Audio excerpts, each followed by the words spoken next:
I'm Scott from Wood Lake Nature Center, and today's program is a creature feature with the signs of spring. Now you're going to have to guess what this first creature is. I'll give you some clues.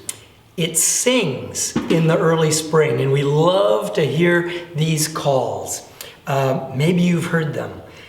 It calls like this. Or like this. It lives on land, but likes to be close to water. It's got a smooth skin. Can you guess what it is?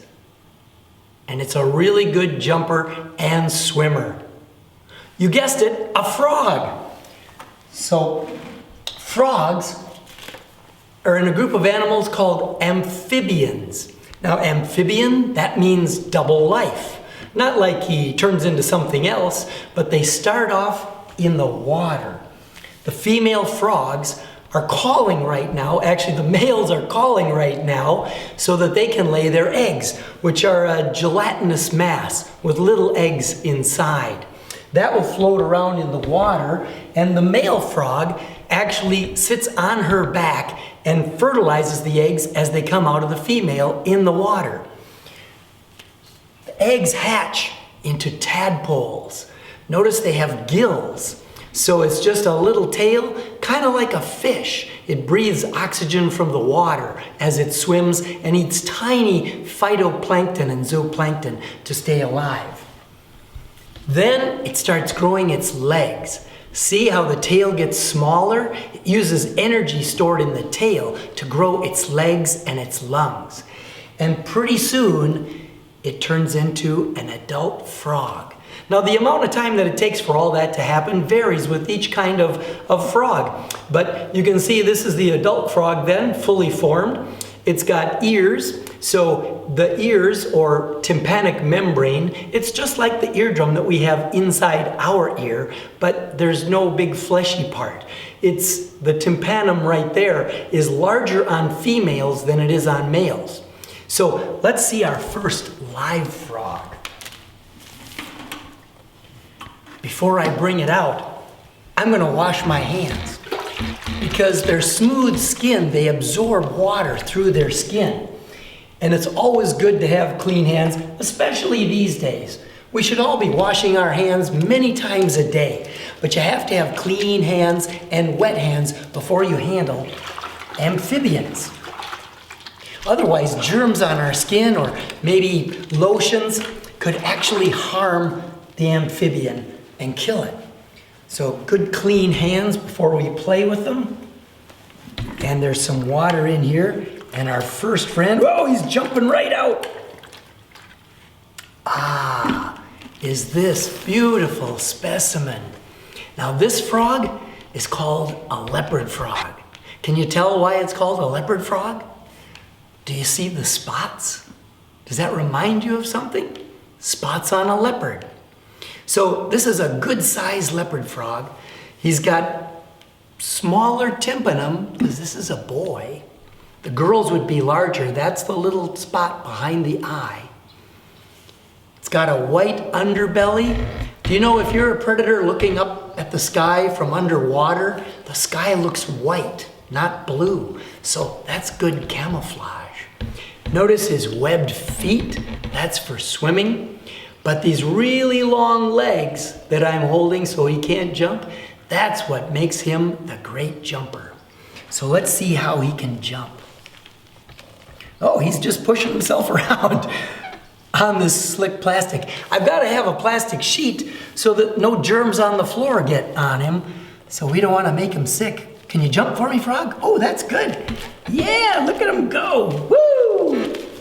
There we go. Whoa, little frog. Ah, good job, frog. So that's our friend, the leopard frog. You have to control their back legs. And let's see how he swims. Let's see how he can swim. I'll let you watch him swim around. Whoa, he does a good frog paddle. And I'll play you the song of the leopard frog.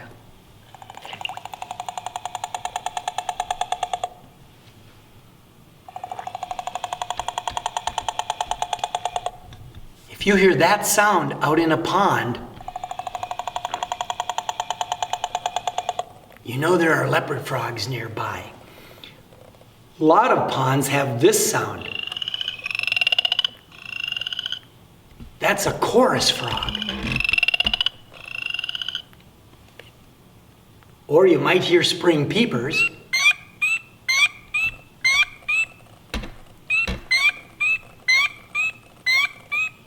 And the next frog I'm going to show you is actually called a wood frog. Nope, that was our leopard frog again.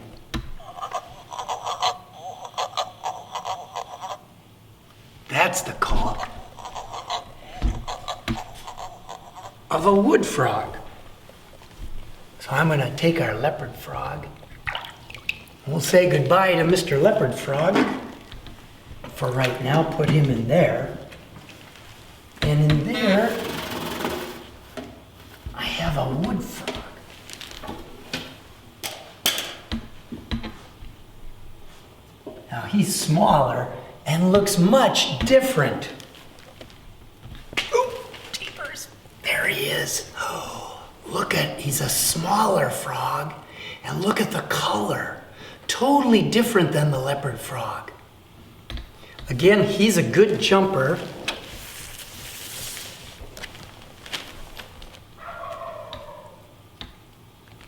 Sure, jump. Come on. Oh, come on, buddy. Jump a little bit. You tried to jump out of your cage? Maybe you'd like a little moss to jump on. It's a little slippery. Here, buddy, jump. There he goes. You like that moss better, don't you? There you go. Oh, now he's going. Oh. There. Now, come on, bud. Fun with frogs. Come on, buddy. Well, there we go. Yeah, there we go. Jump just like that. So he can jump pretty good too. Let's see if he can swim. Wood frogs are colored this way to help them camouflage. And they live in what are called vernal ponds in the forest. Can you swim for us just a little there, mister? There, they're good swimmers.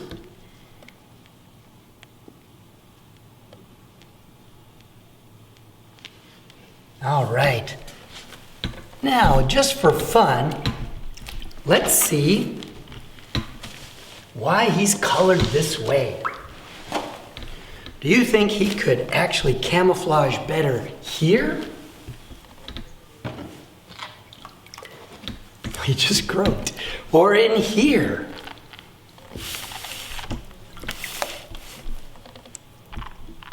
Oh, he's making his sound.